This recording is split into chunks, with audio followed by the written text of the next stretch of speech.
Welcome, in front of me is a Motorola Moto E20, and today I will show you how to hard reset the device through settings.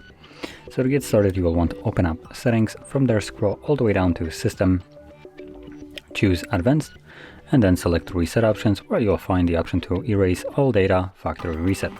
Now when you tap on it, it gives you a message that performing this will remove things like Google accounts, system app data and settings, downloaded apps, music, photos and user data. So if there's anything of that sort that you'd like to keep, do back it up beforehand, otherwise you lose it permanently. But assuming you have already done so or you simply don't want to, you can click on erase all data, then once more, and this will begin the process. Now this will take a couple minutes, just be patient, and once it's finished, we'll then be greeted with the Android setup screen. So I'll be back once that is visible.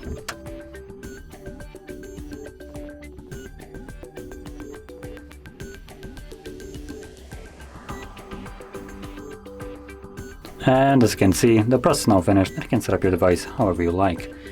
So, if you found this video helpful, don't forget to hit like, subscribe, and thanks for watching.